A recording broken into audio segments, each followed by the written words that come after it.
started, we will add an item to our cart. And as we check out, the Experian cartridge has 3 different areas of validation: address, email, and phone. And so as the customer checks out, they will check out as normal, fill out the form as normal. However, when they get to the point of typing in an address, we'll see that real-time calls are being made to the Experian API.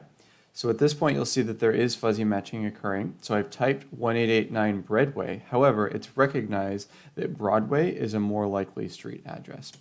Again, as I continue typing and type the apartment, then it will work with me to understand what apartment I am looking to find. And so when I select this, it'll go ahead and move the apartment 306 to the second line. It'll autofill the state, city, and zip, and also the zip +4. And for our second area of validation, we do validate phone numbers.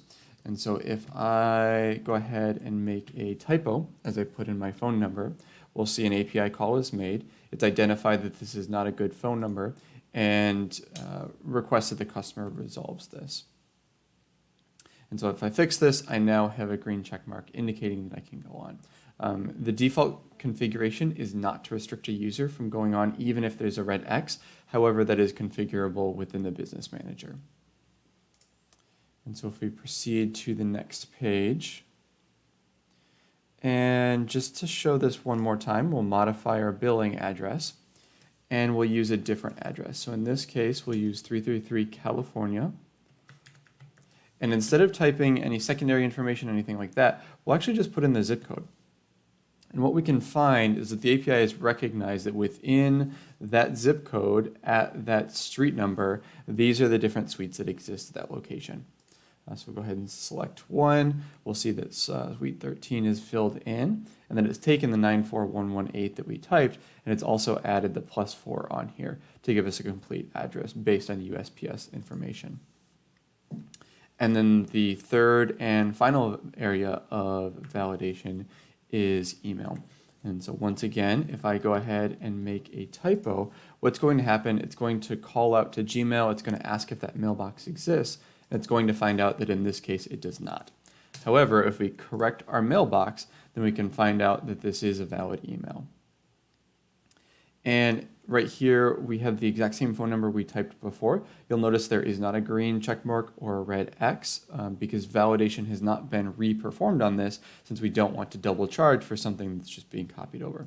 However, it is still active on this location, so if a user makes a modification, then we will see that validation is kicked off to ensure that any new phone numbers are still valid. At this point, the customer can go ahead, fill in the credit card number, and check out. The one other location where we do have the cartridge active is within the create account. So if I go ahead and navigate over here, and I will just use the same information again, but what we can see is that our validation API connections are active on these different endpoints. And the same way that we did for the phone previously, we're not going to recharge for areas that are just duplicates. So since these are being compared, there's no reason to validate both use cases. So instead, we're only validating the first one.